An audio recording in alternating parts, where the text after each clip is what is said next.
Good morning and thanks for watching All Things Heart. I'm Alexis Del Cid.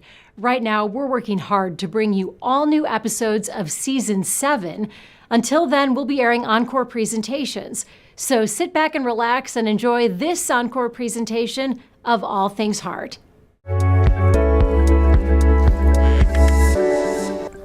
I have this information, let's use it to prolong my life in a way that I would never got the chance to do before. Information that could change her future. How you can use cardiovascular genetic counseling to plan ahead and help manage your health right now.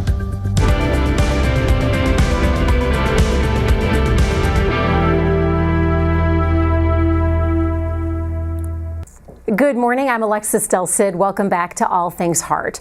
A first of its kind in our region, cardiovascular genetic counseling. Addison Correll has lived with a heart condition her entire life. Now she finally understands how she got it.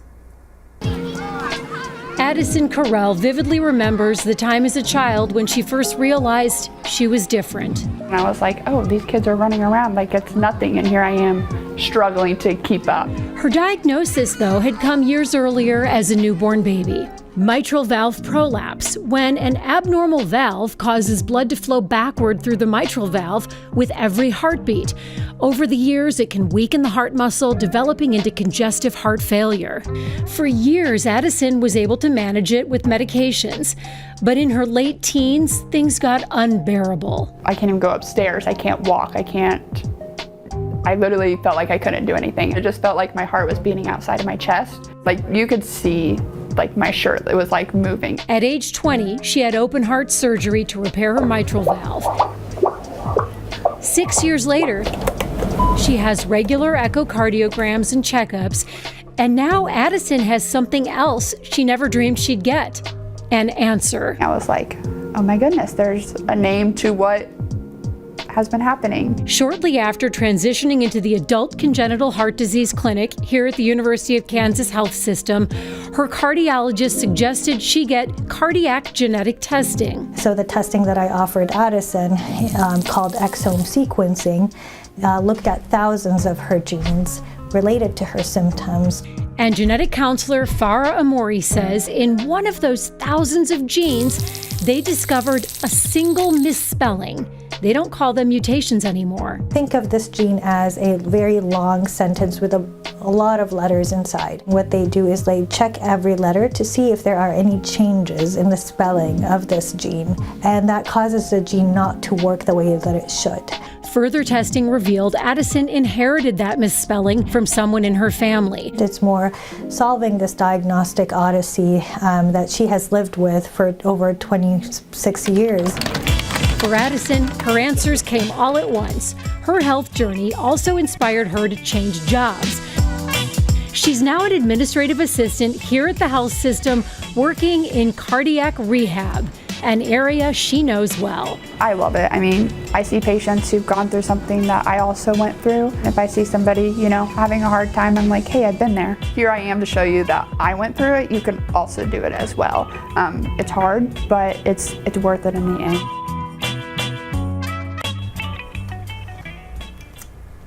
We have such a good panel today. We have Addison Correll right here with us, and joining us as well as her cardiologist, Dr. J.D. Surface, and we have Shobhana Kubendran. Shobhana is a genetic counselor, and she's manager of the whole genetic counseling services clinic here at the health system. I am so glad that you were able to make time to join us. Thank you. Addison, how are you feeling? That replay was a little emotional. Got you? I was like, whoa, some of those videos were a little touching. Yeah. But it's good. It's a good feeling, so. Does it bring you back to the beginning of your journey, all that wondering over the years? Yeah, and then just realizing that you actually made it through is kind of a little touching. Yeah, it's something Try to keep it together, but yeah, it's okay. It's good. You're allowed to be emotional about this. And Addison, you didn't just make it through, you're thriving. Yeah. You've been a heart patient since you were a day old. After all these years, you finally have answers. What did that do for you emotionally and mentally to have answers?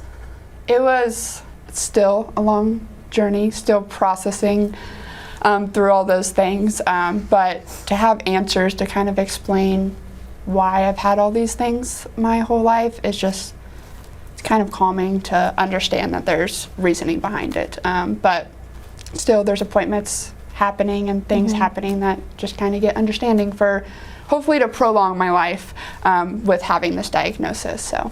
And yes, it doesn't change that you have it. Right. But you did learn that the genesis of your cardiac problems is genetic. Yep.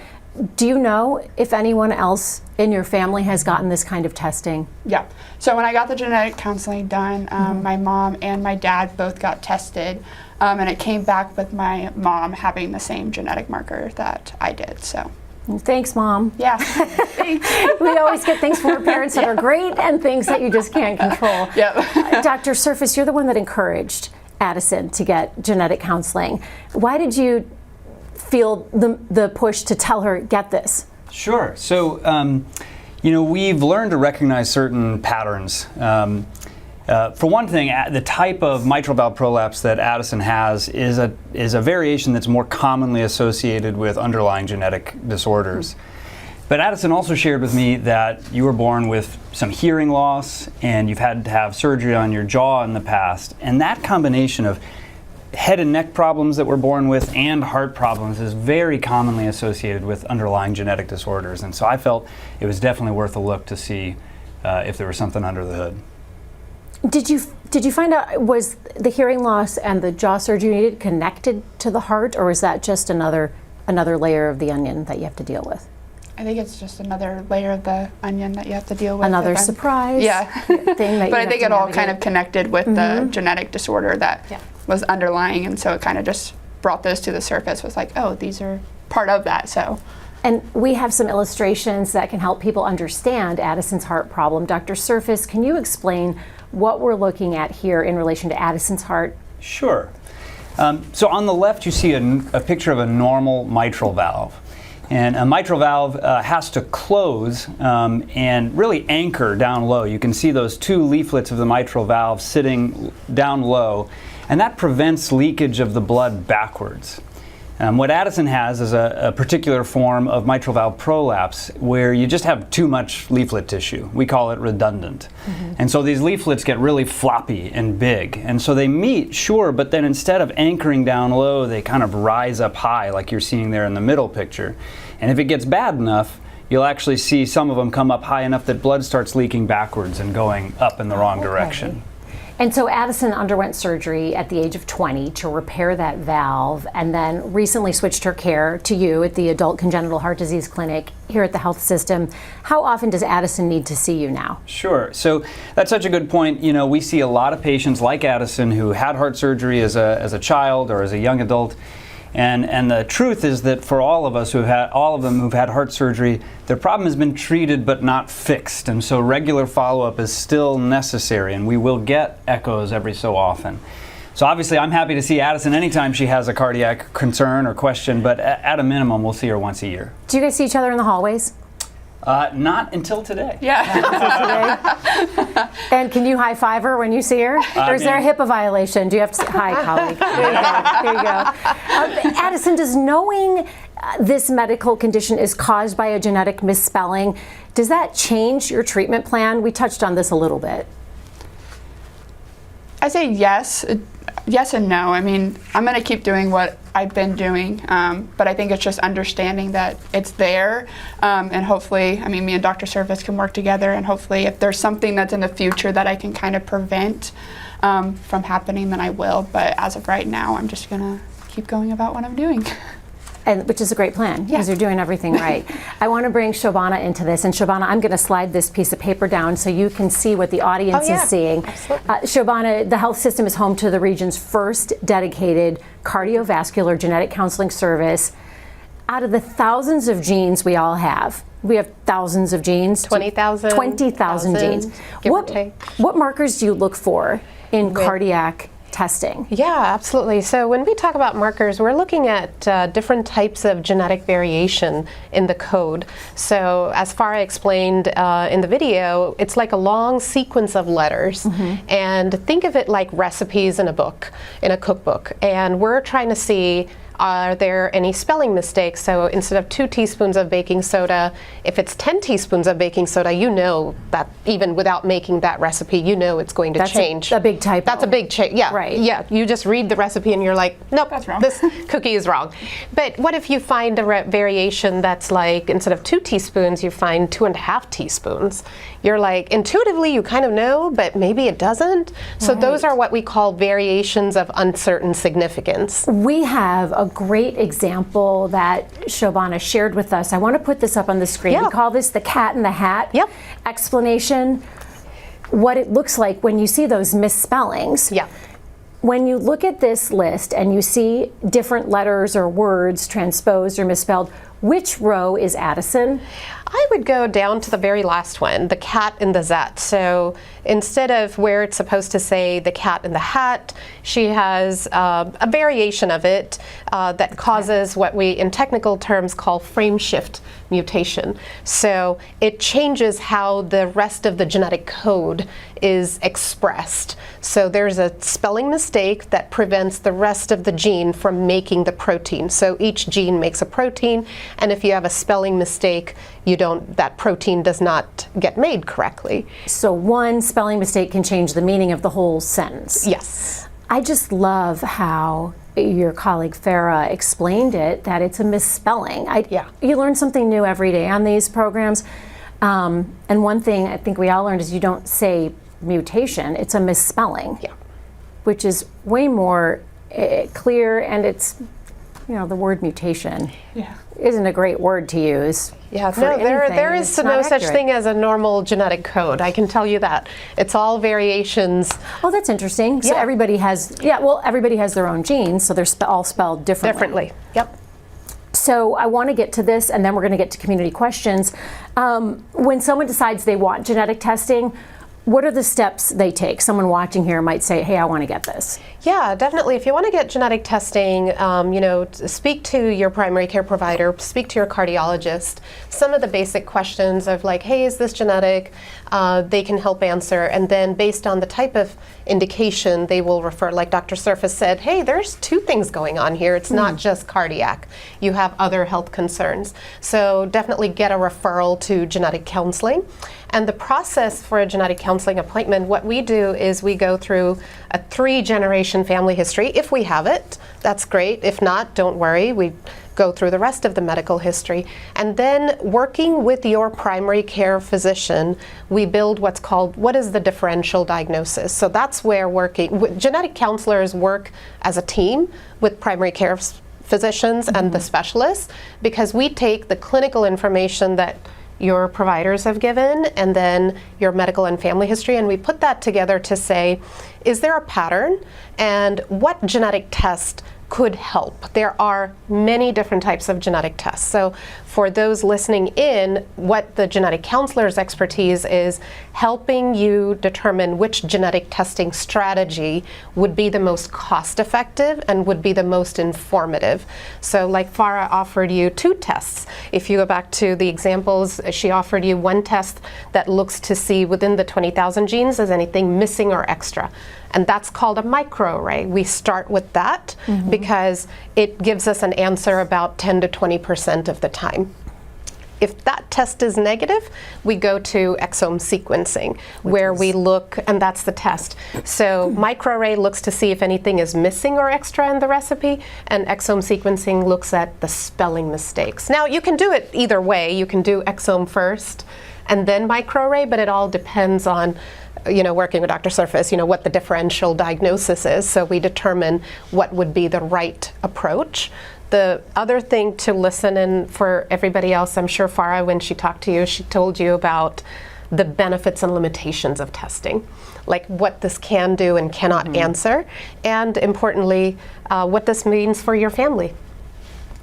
We have some great questions coming in. My phone is buzzing as I look at the Facebook questions coming in. If you have a question, send it to us on YouTube. You can do Facebook or the All Things Heart email. You will find all the links on how you can connect with us in real time and get your questions answered right there on your screen. So we're going to get to those in a minute. We also know that many women undergo genetic counseling when they're pregnant or before they get pregnant. So how does cardiology genetic testing differ from other types of genetic testing options when it comes to planning a family? Sure. With cardiology genetic testing, we're testing, like for example, Addison, we did genetic testing on you first. So we're testing the affected individual first, and first finding out, is there a genetic marker that explains why you have cardiomyopathy, arrhythmia, congenital heart defect. So we start with a cardiac focus, and then if we find that genetic marker, then we say, for example, in Addison's case, we were like, oh, this explains why you have the hearing loss. And then we look through the rest of the family, and then we pull in, what is the range in expression? What are the other features that can be seen? And that's the next stage with Addison's journey, is going through explaining, here are the range of features. It's like any genetic condition is like a buffet table, right? So yeah, my daughter watching this is probably like another cooking analogy. But it makes sense. It does, right? It's like the buffet table. Yeah. So one individual, so you have two buffet tables, one from your mom's side, one's from your dad's side of the family, right? And you go through the buffet table and you're like, you know, there's turkey, there's mashed potatoes. I'm just gonna take the mashed potatoes and I'm gonna take another side dish, but I'm not gonna take the main feature, because the main feature, that's the one that's most prominent. Like other individuals with that genetic condition can have developmental delays. Yeah. So that's where we are now in any genetic condition. What is the range of expression? Severe, moderate, mild? And where are you in that spectrum? And what does that mean if you were to pass this on? Okay. So you can start thinking about that, which lucky you, you're so young, and then knowing genetics, do you feel like it forces you to plan for the future in a way you didn't really want to right now? Yes, 100%. I'm like, I am 26 years old. I would never think that I would have to be thinking about these things right now, but I mean, I'm taking it. It'll come in handy. Yeah. If you do decide to go down that road. Sure. Dr. Surface, do you recommend genetic counseling to all your congenital heart patients, or just the ones where you see those other symptoms like Addison had with the hearing loss or a jaw surgery? Yeah, that's a great question. You know, so I specialize in congenital heart disease, which means heart disease that you're born with. And you'd think that, we'd have a genetic explanation for all of that. But the reality is that the majority of the congenital heart disease that we see is what we call sporadic, meaning that it's not necessarily associated with a known underlying genetic cause. And so it's actually a relative minority of my patients that I recommend get genetic testing. And it's when I see those patterns, those certain cardiac defects that are known to be associated with certain genetic disorders, or combinations of defects like the heart and the head and neck that we talked about. So when we learned that that Addison carries this gene, it's a dominant gene, does that mean she's guaranteed to pass it on to a child if she has a child, or just it's likely she will? Yeah, so we have two copies of the gene, and this gene is expressed in what we call dominant manner, meaning if you have one copy of the gene with the mutation, you can express the condition. So Addison has two copies of the gene. It's a flip of the coin, what you pass on, similar like your mom. Yeah. You know, and I wonder how she felt when she heard like she flipped, you know, heads for you.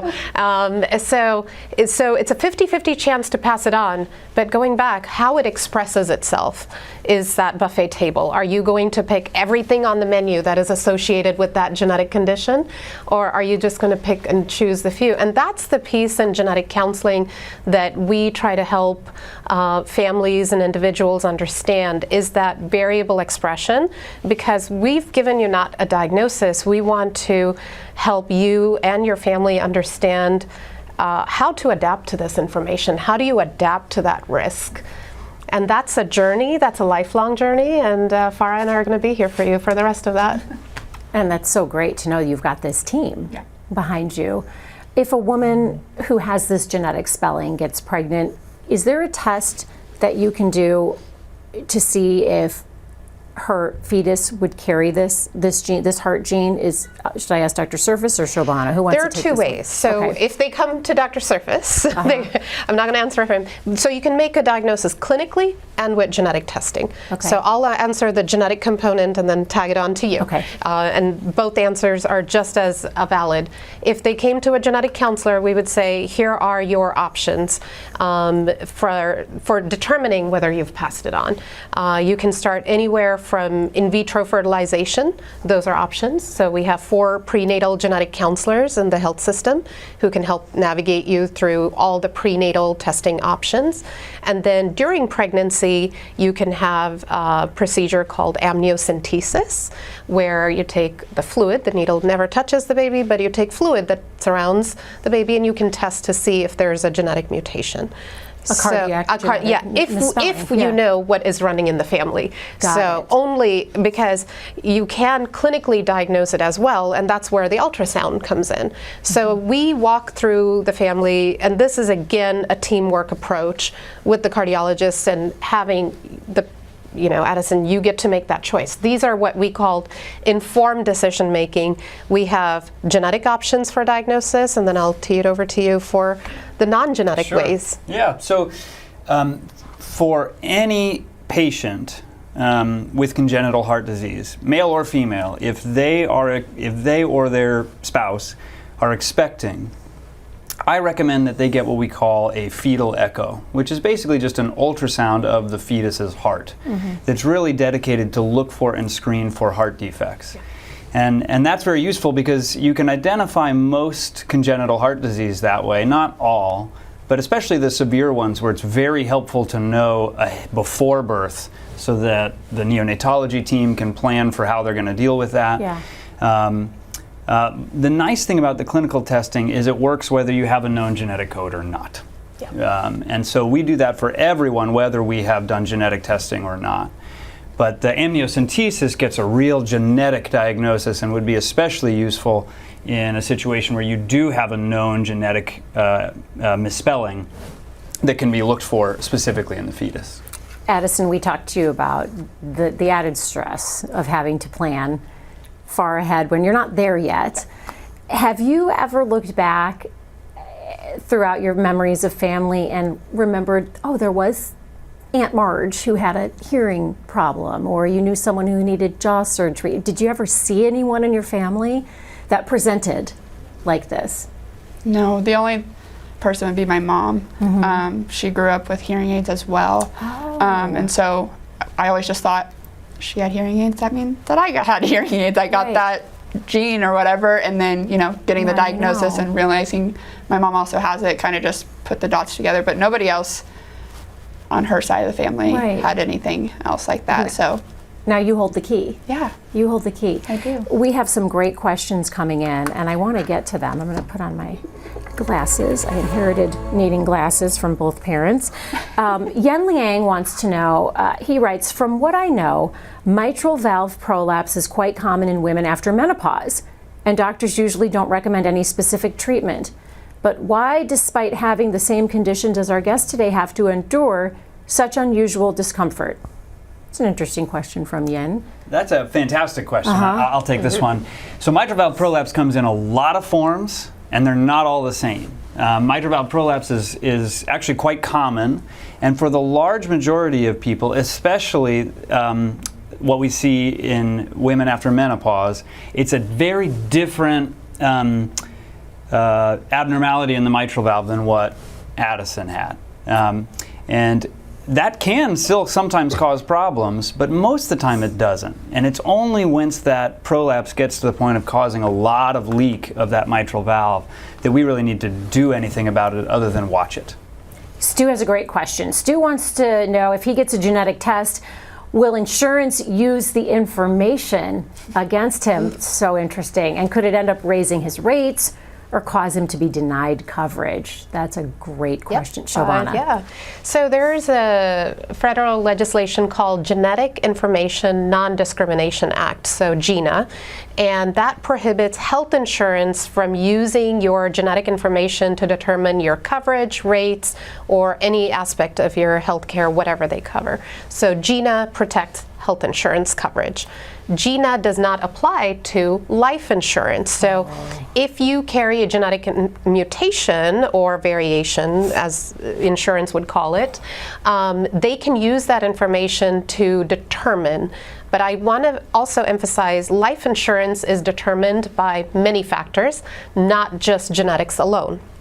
So if you came in for a session, we would always say, talk to a life insurance specialist, because if you are already affected with a condition, so in cardiology, for example, if you already have congenital heart defect, a cardiomyopathy, life insurance may use your clinical diagnosis because you're already expressing symptoms of a disease to determine. So genetics is one component of decision making for life insurance, but definitely health insurance, it does inform if you have a genetic variation, it actually allows insurance to approve all the other surveillance that needs to go. So for example, in your case, for example, if we knew that a child had a genetic variation and they only at this time have the heart but not the hearing, we would use that information to say, this child has a genetic susceptibility for hearing and needs more frequent hearing evaluations, and this is why it needs to get covered. Oh, so it can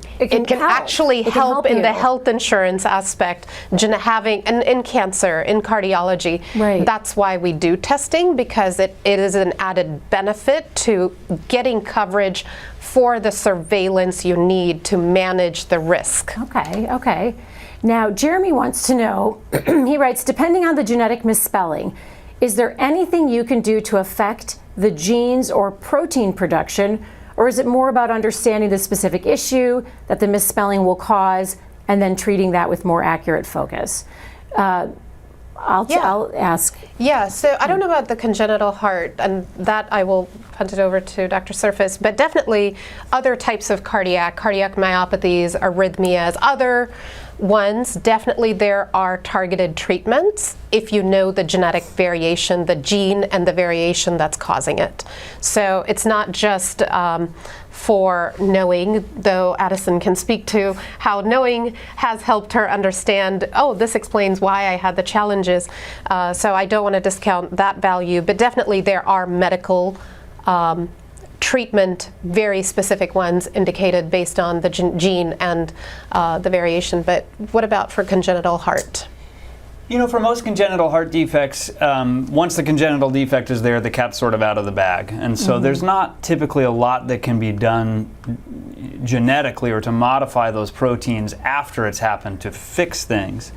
But there are times when an underlying genetic defect will, similar to what you're describing, change the way we manage certain problems. And I think a common example that we run into is there's a lot of genetic causes of dilation of the aorta, which is a big blood vessel that comes off of the top of the heart. And we have certain thresholds that we use. If the aorta gets above X size, that's time to go to surgery to fix it. Well, if you have a known genetic defect that predisposes you to bigger problems, we might fix it earlier, and we have different thresholds for those. So the genetic defect can really impact our management in certain conditions. Which is so important. We have two comments coming in. Vera McLeod writes, very interesting conversation. Thank you for having it. You're welcome, Vera. Thank you for watching. And Ruth Ellen says, very interesting topic. And this sure is. I want to get to some final thoughts from all of our guests. And Addison, I want to start with you because you've chosen a career in healthcare and now you work with heart patients in cardiac rehab. That must provide so much comfort. What's it like for you to be on both sides? I love being able to share my story, which was kind of my main goal of kind of coming here and working in cardiac rehab, because I get to see patients, you know, they're in the hospital and then they come to cardiac rehab, and if they're struggling or having a hard time, I can, you know, normally I'll go and share my story and be like, hey, I know it is so hard to go through these things, but here I am. I made it through. I know that you can also make it through. And so just being on both sides is really just, I really have no words to kind of explain it, but it's just so comforting just to be able to kind of share my story, and just, I want everybody to know, like, you're going to be okay one day. It's going to take a really long time to get there, but your story also matters. And so just having somebody, and I think for the patients as well, just knowing that somebody is on the same side as them kind of helps them, motivates them to keep coming to class or to keep working out at home, because they can see, you know, hey, she's doing it, then anybody can really do it. So when you sharing your story is so great, because there is a kid that's going to see this, maybe a little girl feeling discouraged or sad, and then she's going to see you, and what a comfort, what a great thing that you're using this platform to share that. Shobana, what do you see for the future of genetic testing? Yeah, so where I see this going is really genetics across the lifespan.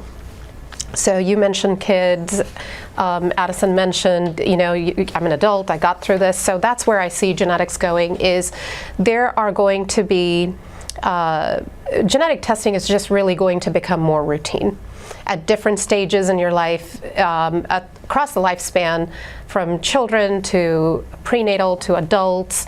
There are different genetic tests, and that is where genetic counselors help you understand at what stage which genetic test is going to be helpful to inform your health care. So for taking on to Addison's journey, knowing that there had been hearing loss running in the family, with this information, to get that information early helps through the school years.